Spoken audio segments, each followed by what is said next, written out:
Hi welcome to code for welcome next video in the electricity billing system Java project series. यहाँ पर अब तक हम काफी कुछ कर चुके हैं। लास्ट वीडियो में हमने दो क्लासेस बनाई थी। लास्ट वीडियो में हमने बल्कि एक क्लास बनाई है जो कि थी कैलकुलेट बिल क्लास। अगर मैं आपको यहाँ पे चला के दिखाऊं तो अब तक हम न्यू कस्टमर क्लास पे वर्क कर चुके हैं। अगर मैं आपको इसको खोल के दिखाऊं तो यहाँ पे न्यू कस्टमर क्लास खुलती है। और फिर लास्ट वीडियो में हमने यहाँ पर कैलकुलेट बिल क्लास पे वर्क किया था, जहाँ पर हम जो यूजर का जो बिल है उसको कैलकुलेट कर सकते हैं। अब यहाँ पे मेरे को एक और क्लास पे काम करना है जो कि है डिपॉजिट डिटेल्स। ये वाली जो यहाँ पे क्लास है डिपॉजिट डिटेल्स, मेरे को यहाँ पे इस वाली क्लास पे काम करना है। ठीक है, इस वाली क्लास पे अब यहाँ पे मेरे को काम करना है, जहाँ पर इस वाली क्लास से हम क्या कर सकते हैं, यूजर की जो इन्फॉर्मेशन है वो देख सकते हैं। यूजर के मीटर नंबर के साथ उसका बिल, कितने रुपए का बिल है, कितनी यूनिट्स हैं उसमें, और कौन से मंथ का वो बिल है, और उसने वो बिल पे किया है नहीं किया, मेरे को यहाँ पे ये जानना है। तो इसके लिए मेरे को यहाँ पे डिपॉजिट डिटेल्स के नाम से मेरे को यहाँ पे बनाना पड़ेगा। ठीक है, तो एक काम करते हैं। सबसे पहले तो मेरे को यहाँ पे क्लास बनानी है। मैंने यहाँ पे राइट क्लिक किया और मेरे को यहाँ पे डिपॉजिट एंड डिटेल्स, मैंने यहाँ पे डिपॉजिट डिटेल्स के नाम से सपोज यहाँ पे क्लास बनाई। बिल्कुल परफेक्ट है। अब यहाँ पे सामने जो आप यहाँ पे फ्रेम देख रहे हो ना, मेरे को यहाँ पे इस तरह का ये वाला फ्रेम बनाना है। ठीक है, आप अगर यहाँ पे ये वाला फ्रेम देखो तो फ्रेम में मेरे पास यहाँ पे एक टेबल है। मेरे पास यहाँ पे फ्रेम में मेरे पास यहाँ पर एक टेबल है। इनिशियली जब मैं ये वाला फ्रेम खोलूंगा तो मेरे पास यहाँ पे टेबल के अंदर सभी डेटा आएगा। इस वाली टेबल के अंदर सारा डेटा आएगा, सभी यूजर्स का यहाँ पे डेटा होगा इस वाली टेबल के अंदर। फिर जैसे जैसे आप अगर ऊपर देखो, ऊपर मेरे पास यहाँ पे दो ऑप्शन हैं। एक तो है मीटर नंबर का ऑप्शन और फिर है मंथ का ऑप्शन। अब यहाँ पर क्या है कि मैं, अगर मेरे को सपोज किसी यूजर को, किसी एक स्पेसिफिक यूजर को सर्च करना है, ठीक है, तो मैं मीटर नंबर से उसका यहाँ पे सर्च कर सकता हूँ। ठीक है, और फिर यहाँ पे एक और चीज है यहाँ पे कि अगर मेरे को किसी यूजर को यहाँ पे सर्च करना है, उसको एक पर्टिकुलर मंथ का सर्च करना है कि एक पर्टिकुलर मंथ में उसने जो बिल है वो पे किया है नहीं किया, तो मैं उसको यहाँ पे सर्च कर सकता हूँ। तो उस पर्पज के लिए मेरे को यहाँ पे ये वाली क्लास बनानी है जो कि है डिपॉजिट डिटेल्स के नाम से। तो मैंने ये किया, मैंने यहाँ पे एक मेन फंक्शन बनाया, कंस्ट्रक्टर बनाया। कंस्ट्रक्टर के अंदर मैंने यहाँ पे कंस्ट्रक्टर बनाने के बाद मैंने यहाँ पे एक्सटेंस किया जे फ्रेम को। अब यहाँ पे कंस्ट्रक्टर के अंदर सबसे पहले यहाँ पे लिखते हैं सुपर। सुपर हमने सुपर मैंने आपको बताया था शायद साइन अप क्लास में, मैंने आपको सुपर बताया था कि यहाँ पे जो भी, जब भी आप यहाँ पे सुपर लिखते हो, वो सुपर के अंदर आप जो भी लिखते हो ना, वो आपके फ्रेम का टाइटल होता है। ठीक है, तो ठीक है, उसके बाद में मेरे को सपोज यहाँ पे सेट साइज किया मैंने, और सेट साइज में सपोज मैं डाल रहा हूँ यहाँ पे 700 एंड 700। अरे ब्रो, 700 एंड 700 सपोज मैंने यहाँ पे डाला। लोकेशन दे देते हैं, लोकेशन कितनी चाहिए। लोकेशन सपोज डाल रहा हूँ मैं 400 एंड 100। बिल्कुल ठीक है, तो लोकेशन मैंने डाली यहाँ पे, और यहाँ पे चाहिए मेरे को सेट टू विजिबल, ये हो जाएगा आपका ट्रू। चला के अगर मैं आपको यहाँ पे दिखाऊँ तो मेरे पास यहाँ पे एक फ्रेम आएगा, और ये वाला फ्रेम मेरा बिल्कुल परफेक्ट किया है। अब मेरे को यहाँ पे एक टेबल बनानी है। तो सबसे पहले तो मेरे को यहाँ पे काम करना है। मेरे को यहाँ पे क्या करना है, मेरे को यहाँ पे सेट लेआउट को सबसे पहले तो नल करना पड़ेगा। मैंने यहाँ पे सेट लेआउट को नल किया। बिल्कुल ठीक है, सेट लेआउट को नल करने के बाद मेरे को यहाँ पे लिखना है get content pane. Get content pane से पूरा फ्रेम उठ के आ जाएगा मेरे पास। और मेरे को यहाँ पे सेट बैकग्राउंड किया मैंने, यहाँ पे कलर डॉट व्हाइट कलर मेरे को फ्रेम का चाहिए। मैंने यहाँ पे व्हाइट कलर लिखा। इसने यहाँ पे जो AWT का पैकेज है उसको यहाँ पे इसने अपने आप इम्पोर्ट मार दिया। बिल्कुल परफेक्ट है। तो सर ये तो बिल्कुल ठीक चल रहा है, यहाँ तक तो कोई इशू नहीं है। अब मेरे को यहाँ पे सबसे पहले एक लेबल बनाते हैं। ठीक है, अब मेरे को यहाँ पे क्या करना है, मेरे को यहाँ पे एक वो बनानी है एक मेरे को यहाँ पे चॉइस बनानी है। सबसे पहले तो मेरे को यहाँ पे एक लेबल बनाना है। लेबल में मेरे को यहाँ पे लिखना है कि यहाँ पर ये आपका LBL मीटर नंबर है is equals to new J label. और यहाँ पे आप सॉर्ट बाय, सॉर्ट नहीं होना चाहिए, सर्च होना चाहिए, सर्च बाय मीटर नंबर।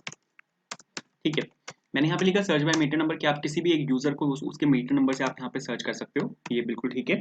उसके बाद तो सेट बाउंस मेरे को यहाँ पे डालना है। Set bounce suppose open left से 20, ऊपर से 20। खुद की इसकी लेंथ कितनी होनी चाहिए, सपोज 150, एंड इसकी खुद की विड्थ होनी चाहिए यहाँ पे ये 20। और मैंने यहाँ पे इसको सपोज ऐड किया, और ऐड करने के बाद आप यहाँ पे देखोगे सर्च बाय मीटर नंबर बिल्कुल यहाँ पे परफेक्टली आया है। ठीक है, इसके जस्ट सामने मेरे को यहाँ पे एक चॉइस बनानी है। चॉइस होगी यहाँ पे मीटर के नाम से। तो यहाँ पे ये मेरे को बाहर भी चाहिए दूसरे फंक्शन में, जैसे कि मैंने आपको पीछे वीडियोस में बताया भी है। तो मैंने यहाँ पे चॉइस ली एक मीटर नंबर के नाम से। ठीक है, और यहाँ पे सपोज मैंने लिखा meter number is equals to new choice. Perfect है बिल्कुल ठीक है। इसको मेरे को सेट बाउंस करना है। तो मैंने यहाँ पे मीटर नंबर को मैंने यहाँ पे किया set bounce dot set bounce कर लेते हैं यहाँ पे इसको। ठीक है, कहाँ से मेरे को इसको स्टार्ट करना है, इसको सपोज मैं स्टार्ट कर रहा हूँ 180 से 180 20 एंड 150, एंड इसको रखते हैं 20। 20 से ज़्यादा भी रख सकते हैं क्या? रख तो सकते हैं, वैसे कोई प्रॉब्लम नहीं है, बट ठीक है 20 रखते हैं। तो यहाँ पे जो ये है चॉइस है, ये बिल्कुल यहाँ पे परफेक्टली मेरे पास आ चुकी है। अब इसके अंदर मेरे को मीटर नंबर डालने हैं।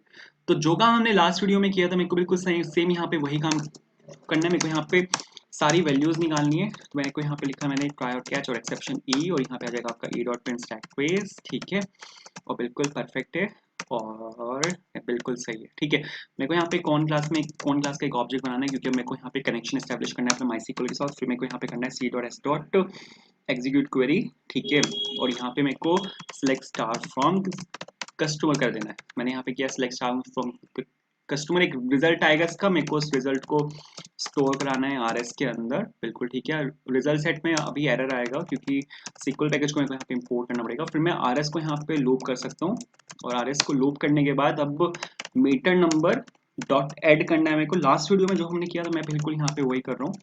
मैं यहाँ पे लिखा गेट स्ट्रिंग, और ये हो जाएगा आपका मीटर अंडरस्कोर नंबर। तो यहाँ से क्या हो जाएगा आपका, ये मीटर नंबर आपका यहाँ पे निकल के आ जाएगा, लेकिन उससे पहले मेरे को सीक्वल पैकेज को यहाँ पे इंपोर्ट करना पड़ेगा। मैंने यहाँ पे लिखा java.sql.star, परफेक्ट। चला के अगर मैं अभी आपको यहाँ पे दिखाऊँ तो मेरे पास यहाँ पे सभी मीटर नंबर आने चाहिए। आप यहाँ पे देखो, सभी मेरे पास यहाँ पे मीटर नंबर्स जो हैं वो आ चुके हैं। इसके बाद अब मेरे को यहाँ पे एक और लेबल चाहिए, मेरे को यहाँ पे एक और लेबल चाहिए और एक और यहाँ पे चॉइस चाहिए होगी, बिल्कुल परफेक्ट है। नीचे आ जाते हैं, यहाँ पे मैंने इसको पेस्ट किया, ये होगा अपना LBL मंथ के नाम से, कि आप अब सर्च कर सकते हो मंथ से। तो इसको यहाँ पे पेस्ट किया, इसको यहाँ पे पेस्ट किया, और यहाँ पे सपोज मैंने लिखा सर्च बाय मंथ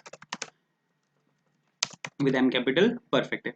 कहाँ से इसको स्टार्ट करना है, इसको सपोज स्टार्ट करते हैं 400 से, चला के देखते हैं। तो बिल्कुल परफेक्ट आया, यहाँ पे आ चुका है सर्च बाय मंथ। इसके सामने मेरे को एक चॉइस चाहिए, चॉइस मेरे पास ऑलरेडी है, और यहाँ पे चॉइस ले लेते हैं सपोज सी मंथ के नाम से, ठीक है। कॉपी किया, पेस्ट, एंड इसको अरे इसको यहाँ पे मैंने पेस्ट किया, बिल्कुल ठीक है। और यहाँ पे इसको डिक्लेयर भी करना है मेरे को, यहाँ पे मैंने इसको डिक्लेयर किया। कैलकुलेट बिल में मेरे पास मंथ था, ठीक है। अगर मैं ऊपर जाके दिखाऊँ आपको, ये रहा। इसको यहाँ से कॉपी कर लेते हैं पूरे को, क्योंकि लास्ट वीडियो में हमने किया था, फिर से टाइप करने का कोई सेंस नहीं बनता। और यहाँ पे मैं क्या कर रहा हूँ, इसको मैंने यहाँ पे पेस्ट कर दिया। तो ये तो बिल्कुल परफेक्टली बिल्कुल आए ठीक है। उसके बाद अब मेरे को यहाँ पे इसके सेट बाउंड्स को भी चेंज करना पड़ेगा। जो यहाँ पे इसके C2 के यहाँ पे जो सेट बाउंड्स हैं, इसको बस इस वाले को चेंज करना है मेरे को, 520 कर देते हैं इसको। तो यहाँ पे मेरे पास यहाँ पे ये भी आना चाहिए।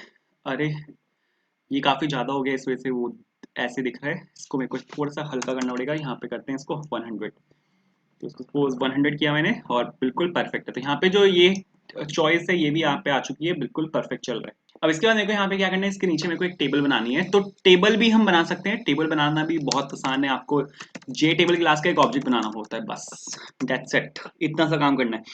जे टेबल का मैंने यहाँ पे एक ऑब्जेक्ट बनाया अब अगर आप यहाँ पे एक चीज देखो, तो मेरे को यहाँ पे अब जे टेबल क्लास में मैंने वहाँ पे एक ऑब्जेक्ट बनाया। अब मेरे को यहाँ पे जो जे टेबल क्लास है उसको मैंने अभी वहाँ पे उसका ऑब्जेक्ट नहीं बनाया, उसको मैंने सिर्फ वहाँ पे डिक्लेयर किया है, ठीक है। तो एक काम करते हैं, नीचे आ जाते हैं, और यहाँ पे मेरे को भी यहाँ पे क्या करना है, table is equals to new J table, बिल्कुल परफेक्ट है, ठीक है। अब यहाँ पे इसके अंदर मेरे को डेटा डालना है, तो मैंने यहाँ पे लिखा ट्राई और कैच, ठीक है। और यहाँ पे आ जाएगा सपोज एक्सेप्शन, और यहाँ पे आ जाएगा ई, और यहाँ पे आ जाएगा ई डॉट प्रिंट ट्रेस, ठीक है। अब मेरे को डेटाबेस में से सारे डेटा को उठाना है, और यहाँ पे इसके अंदर मेरे को डाल देना है टेबल के अंदर, बस इतना सा काम मेरे को यहाँ पे करना है। मैंने यहाँ पे लिखा con C equals to new con, और C dot S dot execute query मैंने यहाँ पे किया। कहाँ पे गया एग्जीक्यूट क्वेरी, ये रहा, ठीक है। अब बिल क्लास के अंदर जितना भी डेटा मेरे को सारा वो डेटा उठाना है, तो मैंने यहाँ पे लिखा सिलेक्ट स्टार फ्रॉम बिल, ठीक है। बिल क्लास के अंदर जितना भी डेटा है मेरे को, बिल टेबल के अंदर जितना भी डेटा, क्लास बोल रहा हूँ, बिल टेबल के अंदर जितना भी डेटा है वो सबको मेरे को उठाना है और इसके अंदर डाल देना है, ठीक है। अब यहाँ पे एक पैकेज का मेरे को यहाँ पे यूज करना पड़ेगा, ठीक है। यहाँ पे एक पैकेज का मेरे को यहाँ पे यूज करना पड़ेगा, लेकिन उससे पहले आपको जार फाइल को यहाँ पे इंपोर्ट करना है। तो आपको यहाँ पे लाइब्रेरी पे राइट क्लिक करना है, और आपको यहाँ पे क्लिक करना है ऐड जार और फोल्डर पे, और आपको जाना है अपने किसी फोल्डर के अंदर जहां पर आपने उस जार फाइल को डाउनलोड किया है, ठीक है। जार फाइल आपको मिल जाएगी वीडियो डिस्क्रिप्शन में, वहां पर आपके गूगल ड्राइव का लिंक मिलेगा, उसके अंदर से आप एक जार फाइल को डाउनलोड कर सकते हो, जो कि है rs2xml.jar, ठीक है। मेरे को यहाँ पे ई के अंदर जाना पड़ेगा, और यहाँ पे जावा के अंदर ये वाली वो जार फाइल है rs2xml.jar, इसको आपको क्लिक कर देना है और यहाँ पे ओपन कर देना है। तो आप अगर यहाँ पे इसको एक्सपैंड करके देखोगे तो ये जार फाइल आपके पास यहाँ पर आ जाएगी, ठीक है।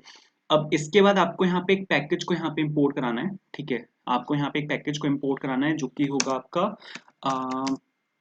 पैकेज का नाम है net.protnet .NET और .dbutils में यहाँ पे क्लास का यूज करने वाला हूँ। ये यहाँ पे पैकेज का नाम है और dbutils यहाँ पे क्लास का नाम है। इस dbutils क्लास का मैं यहाँ पे यूज करने वाला हूँ इस टेबल के अंदर जो वैल्यूज हैं उनको डालने के लिए। तो RS के अंदर इस टाइम मेरे पास सारी वैल्यूज हैं, तो मैं यहाँ पे लिख सकता हूँ सीधा टेबल डॉट सेट मॉडल का मैं यहाँ पे यूज करने वाला हूँ, सेट मॉडल फंक्शन का, ठीक है। और यहाँ पे हमारे पास जो क्लास मैंने अभी अभी इंपोर्ट कराई है dbutils, उसके अंदर एक फंक्शन होता है result set to table model, जो कि लेता है RS ऑब्जेक्ट। तो मैंने यहाँ पे RS ऑब्जेक्ट इसके अंदर पास कर दिया, ठीक है। बस इतना सा काम करना है और इतने से काम से आपका जो टेबल है आपकी वो बन के बिल्कुल रेडी हो जाएगी, ठीक है। अब इसके बाद मेरे को यहाँ पे टेबल में एक स्क्रॉल बार भी डालना है, ठीक है। तो स्क्रॉल बार हम डाल सकते हैं, हमारे पास स्क्रॉल बार डालने के लिए एक क्लास होती है JScrollPane, ठीक है। अगर आप ये देखते हो ना कि अगर हम HTML में काम करते हैं ना, फ्रंट एंड में अगर हम काम कर रहे हैं, तो जैसे ही वो स्क्रीन से बाहर जाता है, जैसे ही वो ओवरफ्लो होता है, उसमें ओवरफ्लो वो अपने आप स्क्रॉल हो जाता है बाय डिफॉल्ट। अगर आपने कोई टेबल बनाई है ना, तो वो अपने आप, अगर वो स्क्रीन से बाहर जाती है तो अपने आप वो स्क्रॉल होना स्टार्ट हो जाती है। बट जावा में ऐसे नहीं होता, जावा में आपको उसको बताना पड़ता है कि भाई देखो स्क्रॉल होना है। तो यहाँ पे एक क्लास यूज होती है उसके लिए, जो कि होती है JScrollPane। JScrollPane का आप यहाँ पे ऑब्जेक्ट बना सकते हो, किसके ऊपर आपको स्क्रॉल बार लगाना है उसका ऑब्जेक्ट आपको यहाँ पे इसके अंदर पास करना होता है। तो मैंने यहाँ पे टेबल का जो ऑब्जेक्ट है वो यहाँ पे इसके अंदर पास कर दिया, ये यहाँ पे JScrollPane है, परफेक्ट, ठीक है। टेबल का ऑब्जेक्ट मैंने यहाँ पे इसके अंदर पास कर दिया। अब इसको मेरे को यहाँ पे सेट बाउंड्स करना है, तो मैंने इसको यहाँ पे सेट बाउंड्स किया। 0 से स्टार्ट करते हैं, ऊपर से 100 और कितना जाएगा, सपोज 700 और नीचे सपोज 600, ठीक है। और ऐड किया मैंने यहाँ पे SPO। तो चला के अगर मैं आपको यहाँ पे दिखाऊँ तो बिल्कुल टेबल परफेक्टली आएगी और टेबल के अंदर सारा डेटा भी आएगा। आप यहाँ पे देखो, मेरे पास यहाँ पे टेबल के अंदर सारा डेटा भी आ चुका है। अभी जो बिल मेरी यहाँ पे टेबल है उसके अंदर सिर्फ एक ही डेटा है। अगर मैं आपको यहाँ पे इसको चला के दिखाऊँ, सिलेक्ट स्टार फ्रॉम बिल मैंने यहाँ पे किया हुआ है, आप यहाँ पे देखो सिर्फ एक ही डेटा है यहाँ पे, ठीक है। तो इस वजह से यहाँ पे भी सिर्फ एक ही डेटा है एंड बिल्कुल परफेक्ट है, ठीक है। तो ये तो बिल्कुल परफेक्ट चल रहा है, ठीक है सर, बिल्कुल सही है। अब मेरे को यहाँ पे क्या करना है, जो भी आपने यहाँ पे सिलेक्ट किया है, ठीक है, जो भी आपने यहाँ पे सिलेक्ट किया है उसको लेके मेरे को यहाँ पे सर्च करना है। बट उसके लिए मेरे को यहाँ पे 2 बटन्स भी बनाने पड़ेंगे, क्योंकि बिना बटन के मैं सर्च नहीं कर पाऊंगा। तो बटन को मेरे को यहाँ पे ग्लोबली डिक्लेयर करना पड़ेगा। तो मैंने यहाँ पे क्या किया, मैंने यहाँ पे J बटन लिखा। पहला बटन होगा मेरे यहाँ पे सर्च के नाम से, दूसरा बटन होगा मेरे यहाँ पे प्रिंट के नाम से, ठीक है। कि आप उसको सर्च भी कर सकते हो, आप उसको प्रिंट भी कर सकते हो। तो यहाँ पे मैंने लिखा suppose search is equals to और न्यू J बटन, और ये वाला जो बटन होगा मेरा वो सर्च के नाम से होगा। तो आपको यहाँ पे अंदर यहाँ पे सर्च पास करना है, बिल्कुल ठीक है। उसके बाद आपको यहाँ पे लिखना है search dot set bound, suppose मैं यहाँ पे कर रहा हूँ। लेफ्ट से कितना चाहिए, सपोज मेरे को 20 चाहिए, ऊपर सपोज 70, ठीक है। और बटन की लेंथ जो है वो 80 और खुद की इसकी विड्थ कितनी होनी चाहिए, सपोज ये 20, और मैंने यहाँ पे इसको सर्च को यहाँ पे ऐड कर दिया, बिल्कुल ठीक है, मतलब परफेक्ट है। उसके बाद आपको यहाँ से इसको कॉपी कर लेना है, यहाँ पे इसको आपको पेस्ट कर देना है। सर्च को आपको रिप्लेस कर देना है यहाँ पे प्रिंट से, क्योंकि जो नेक्स्ट बटन है मेरा वो प्रिंट के नाम से, तो मैंने यहाँ पे प्रिंट से इसको रिप्लेस किया, यहाँ पे पेस्ट किया एंड इसको यहाँ पे पेस्ट किया। अरे परफेक्ट एंड परफेक्ट, और यहाँ पे आ जाएगा प्रिंट, बिल्कुल ठीक है। अब यहाँ पे 20 + 80 100 तक तो यही जा रहा है। 20 का मैं यहाँ पे गैप डाल रहा हूँ, तो इसको मैं स्टार्ट कर रहा हूँ 120 से। चला के अगर मैं आपको यहाँ पे दिखाऊंगा तो आपको 2 बटन यहाँ पे दिखेंगे, एक सर्च बटन है, एक यहाँ पे प्रिंट बटन है, बिल्कुल परफेक्ट है। अब मेरे को इन दोनों बटन पे एक्शन लिस्नर लगाना है, तो उसके लिए आपको यहाँ पे एक जो आपका इंटरफेस है उसको यहाँ पे आपको इंप्लीमेंट करना पड़ेगा। मैंने यहाँ पे लिखा है इंप्लीमेंट सेक्शन लिस्नर, ठीक है एंड परफेक्ट है। उसके बाद आपको यहाँ पे इंपोर्ट करना है इसको, जब मैंने यहाँ पे लिखा java.awd.event.star, इवेंट के अंदर से ये आएगा। मैंने यहाँ पे इवेंट के अंदर से इसको निकाला, ठीक है। अब मेरे को यहाँ पे लिखना है, मेरे को यहाँ पे पब्लिक वॉइड एक्शन परफॉर्म्ड, ठीक है। एक्शन परफॉर्म के अंदर आपको यहाँ पे एक सेकंड, एक्शन परफॉर्म के अंदर आपको यहाँ पे एक्शन इवेंट क्लास का यहाँ पे आपको ऑब्जेक्ट बना देना है। तो मैंने यहाँ पे लिखा एक्शन इवेंट, अरे ब्रो कैपिटल हो जा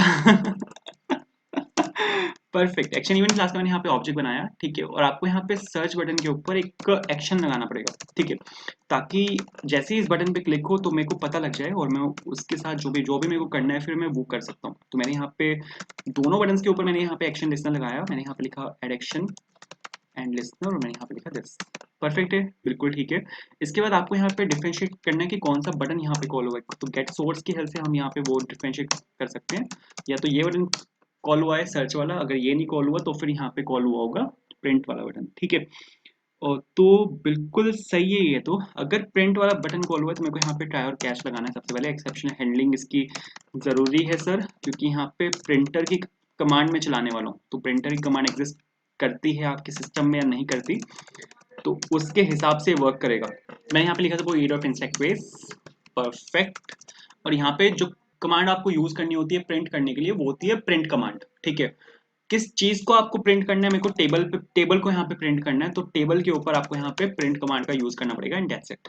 बस अगर आप यहाँ पे प्रिंट फंक्शन कॉल कर दोगे तो ये आपका जो प्रिंटर की कमांड्स हैं ये आपकी वो चला देगा। जैसे मैंने यहाँ पे प्रिंट बटन पे क्लिक किया तो आप यहाँ पे देखो प्रिंटर की जो कमांड्स हैं वो सारी यहाँ पर आ चुकी हैं। प्रिंटर की जो कमांड होती है उससे अगर आपको नहीं पता तो हम पीडीएफ एक्सपोर्ट कर सकते हैं। ठीक है, मैं वो करके देखता हूँ। मेरे पास यहाँ पे वही वही वाला ऑप्शन आ रहा है जो कि है माइक्रोसॉफ्ट प्रिंट टू पीडीएफ। मैंने यहाँ पे इसको सिलेक्ट किया, सपोज प्रिंट कर रहा हूँ मैं, प्रिंटिंग इन प्रोग्रेस, और यहाँ पे सपोज डेस्कटॉप पे, और यहाँ पे सपोज टेबल डॉट पीडीएफ से मैंने यहाँ पे इसको सेव किया। कुछ तो हुआ है, देखना पड़ेगा मेरे को। सपोज यहाँ पे गया मैं, हाँ पीडीएफ आई है मेरे पास यहाँ पे। इसको मेरे को खोलना है एडोब रीडर से। ठीक है, परफेक्टली प्रिंट हुआ है ब्रो। आप यहाँ पे देखो टेबल इसने बिल्कुल यहाँ पे परफेक्टली प्रिंट की है। ठीक है, इसको आप अगर देखो तो तो यहाँ पे ये प्रिंटर की कमांड थी, ये बिल्कुल परफेक्ट थी, आप इसको यूज कर सकते हो। तो क्लोज करते हैं इसको, वापस आते हैं, तो ये तो बिल्कुल परफेक्ट चल रहा है। तो यहाँ पे अब मेरे को इसके ऊपर काम है। ठीक है, अब यहाँ से अगर जो भी यहाँ पे सिलेक्ट होता है मेरे को इसके साथ काम करना है। तो इसके साथ काम करने के लिए हम यहाँ पे डायरेक्टली, मैं यहाँ पे कर रहा हूँ। ठीक है, मैं यहाँ पे डायरेक्टली एक स्ट्रिंग क्वेरी बना रहा हूँ और मेरे को यहाँ पे सिलेक्ट स्टार्ट फ्रॉम बिल करना है। Select start from bill where, जहां पर जो आपका मीटर नंबर है, मीटर अंडरस्कोर नंबर जो है वो आपका होना चाहिए इसके equal, meter number dot get selected item. ठीक है, वो आपका यहाँ पे इसके इक्वल होना चाहिए। सेमीकोलन लगाते हैं, एंड यहाँ पे मेरे को लगाना है। एंड मंथ भी तो है मेरे पास यहाँ पे, तो आपका जो मंथ है, एक सेकेंड, जो आपका मंथ है वो इक्वल होना चाहिए, इसको यहाँ से करते हैं, और सी मंथ डॉट, और यहाँ पे आ जाएगा आपके पास गेट सिलेक्टेड आइटम। परफेक्ट है, बिल्कुल सही है। तो क्वेरी मेरी यहाँ पे बन के बिल्कुल रेडी है। अब इस क्वेरी को मेरे को बस कुछ नहीं करना, इस क्वेरी को मेरे को यहाँ पे एग्जीक्यूट कराना है एंड दैट्स इट, अपना काम खत्म। ठीक है, मैंने यहाँ पे लिखा ट्राई और कैच, तो मैंने यहाँ पे लिखा एक्सेप्शन ई, बिल्कुल ठीक है। अरे अरे bro bro bro bro, exception ई आ गया यहाँ पे, और बिल्कुल ठीक है। मैंने लिखा सपोज यहाँ पे कौन सी इक्वल्स टू न्यू कौन कनेक्शन मेरे को एस्टेब्लिश करना पड़ेगा इस क्वेरी को यहाँ पे एग्जीक्यूट कराने के लिए। क्वेरी का कोई रिजल्ट भी आएगा तो उसको मैं यहाँ पे स्टोर करवा रहा हूँ आरएस के अंदर, और मैंने यहाँ पे लिखा suppose C dot S dot execute query, यहाँ पे करना पड़ेगा एग्जीक्यूट क्वेरी, जो फर्स्ट ऑप्शन है यही वाला। ठीक है, और यहाँ पे क्वेरी को मैंने यहाँ पे एग्जीक्यूट कर दिया, बिल्कुल ठीक है। क्वेरी का एक रिजल्ट आएगा, उसको मेरे को उठाना है और मेरे को उसको टेबल के अंदर डाल देना है। मैंने यहाँ पे लिखा आर एस डॉट रिजल्ट, अरे DB utils, table utils result set to table model, मेरे को यहाँ पे आर एस को इसके अंदर डाल देना है। दैट्स इट, बस इतना सा काम है। ठीक है, तो अगर मैं आपको यहाँ पे चला के दिखाऊँ, ये वाला जो बिल है वो अप्रैल मंथ का बिल है। अगर मैं इस बंदे का बिल निकालता हूँ जनवरी का, तो जनवरी का कोई बिल नहीं है, तो यहाँ पे एम्प्टी आना चाहिए, यहाँ पे एम्प्टी आया है। बट अगर मैं अप्रैल का बिल निकालता हूँ तो अप्रैल का बिल है मेरे पास, तो यहाँ पे अप्रैल का बिल आना चाहिए, बिल्कुल परफेक्ट चल रहा है। तो अपनी इस वाली क्लास का काम खत्म होता है। तो अब मेरे को वापस आना है यहाँ पे प्रोजेक्ट में, और डिपॉजिट डिटेल्स के अंदर मेरे को यहाँ पे डिपॉजिट डिटेल्स जो मेरी यहाँ पे क्लास है उसका यहाँ पे ऑब्जेक्ट बना देना है। चला के अगर मैं आपको यहाँ पे दिखाऊँ तो मेरे पास यहाँ पर एक ऑप्शन है, और उस ऑप्शन के क्लिक पर, डिपॉजिट डिटेल्स ऑप्शन के क्लिक पर, यहाँ पे जो क्लास है डिपॉजिट डिटेल्स वो यहाँ पे खुलनी चाहिए, बिल्कुल परफेक्टली यहाँ पे खुली है। एक ऑप्शन मेरे पास यहाँ पे और रहता है जो कि कस्टमर डिटेल्स है, जहां पर हम अपनी सभी कस्टमर की इन्फॉर्मेशन को देख सकते हैं। मेरे को यहाँ पे इस वाली क्लास पे काम करना है, तो इस वाली क्लास पे पर भी काम कर लेते हैं, फिर अपना जो एडमिन का काम है वो यहाँ पे खत्म हो जाएगा। तो मैंने सपोज यहाँ पे लिखा कस्टमर एंड डिटेल्स। ठीक है, कस्टमर डिटेल्स के नाम से सपोज मैंने यहाँ पे ये वाली क्लास बनाई, बिल्कुल सही है, बिल्कुल सेम है जैसी डिपॉजिट डिटेल्स है ना, बिल्कुल सेम है, बस थोड़ा बहुत डिफरेंस है, तो इसी को कॉपी कर लेते हैं। वैसे तो डिफरेंस काफी सारा है, बट ठीक है कोई बात नहीं। कस्टमर डिटेल्स को मैंने यहाँ से कॉपी किया, ऊपर आते हैं, इसको मैंने यहाँ पे रिप्लेस किया, इसको मैंने यहाँ पे रिप्लेस किया, और यहाँ पे आ जाएगा आपका कस्टमर डिटेल्स, बिल्कुल ठीक है। और जैसे कुछ डिफरेंसेस हैं, जैसे ये सेट साइज जो है ना इसका वो 1200 होगा, 1200, और कितना लेते हैं, 650 ले लेते हैं, और 1200 होगा तो मेरे को इसको थोड़ा सा लेफ्ट में मूव करना पड़ेगा। मैंने यहाँ पे लिया 200, और इसको ले लेते हैं 150। ठीक है, इसके बाद सेट लेआउट, और इसकी मेरे को यहाँ पे कोई ज़रूरत नहीं है, इसकी भी कोई ज़रूरत नहीं है, चॉइस की भी मेरे को यहाँ पे कोई ज़रूरत नहीं है। ठीक है, एंड परफेक्ट। तो ये सब कुछ तो बिल्कुल ठीक है, इसकी भी मेरे को यहाँ पे कोई ज़रूरत नहीं है, मंथ की मेरे को यहाँ पे कोई ज़रूरत नहीं है। ठीक है, मेरे को यहाँ पे कोई चॉइस नहीं चाहिए, मेरे को यहाँ पे सिर्फ एक टेबल चाहिए। टेबल में मेरे को यहाँ पे डेटा निकालना है। डेटा कहाँ से आएगा, डेटा आएगा आपको कस्टमर टेबल से। कस्टमर टेबल से मैंने यहाँ पे डेटा निकाला, और यहाँ पे मैंने इसको इसके अंदर डाल दिया। इस पे मैंने एक स्क्रॉल बार लगाया। स्क्रॉल बार लगाने के बाद मेरे पास यहाँ पे सिर्फ एक बटन होगा जो कि होगा प्रिंट के नाम से। मैंने यहाँ पे प्रिंट के नाम से मैंने यहाँ पे वो वाला बटन डाला, परफेक्ट है। बट यहाँ पे एक प्रॉब्लम है। प्रॉब्लम यहाँ पर ये है कि सर मेरे पास यहाँ पे जो स्क्रॉल पेन है यहाँ पे, अब यहाँ पे सेट बाउंस वर्क नहीं करेगा क्योंकि मैं यहाँ पे जो वो है वो हटा दिया मैंने यहाँ से। क्या हटा दिया सर मैंने यहाँ से? जो मेरे यहाँ पे सेट लेआउट नल हुआ हुआ था वो हटा दिया मैंने वहां से। तो इस केस में अब मेरा यहाँ पे ये नहीं वर्क करेगा, ठीक है। तो अब मेरे को यहाँ पे क्या करना पड़ेगा, इसको सपोज मैं ऐसे ही छोड़ रहा हूँ, ये बाय डिफॉल्ट सेंटर उठा लेगा इसको। यहाँ पर ये सेट बाउंस वर्क नहीं करेगा, मेरे को यहाँ से इसको हटाना है, ठीक है। और जो ये जो यहाँ पे बटन है ना, इस बटन को मेरे को ऐड कर देना है साउथ में, ठीक है। बाय डिफॉल्ट ये बॉर्डर लेआउट उठा लेगा और बॉर्डर लेआउट में साउथ में ये जाके इसको यहाँ पे ऐड कर देगा। तो अगर मैं आपको यहाँ पे चला के दिखाऊँ तो परफेक्ट चलना चाहिए। एक सेकंड देख लेते हैं, बिल्कुल परफेक्ट चल रहा है सर। तो आप यहाँ पे देखो, जो मेरे पास दो यूजर्स हैं उन दोनों यूजर्स की जो इन्फॉर्मेशन है वो यहाँ पर मेरे पास आ चुकी है। एंड बिल्कुल परफेक्टली यहाँ पे सारी इन्फॉर्मेशन मेरे पास आई हैं, ठीक है।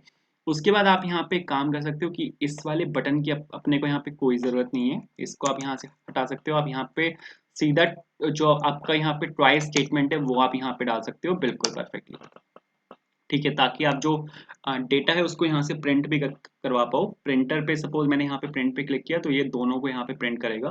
प्रिंट कर लेते हैं, printing in progress. And suppose इसको किस नाम से लें, कस्टमर के नाम से ले लेते हैं, customer dot P D F. And ये प्रिंटिंग वन पेज प्रिंट कर दिया इसने। यहाँ पे सपोज डेस्कटॉप को खोला मैंने और customer dot P D F इसको खोलते हैं। आप यहाँ पे देखो दोनों यूजर्स बिल्कुल परफेक्टली यहाँ पे प्रिंट हुए हैं, बिल्कुल परफेक्ट चल रहा है।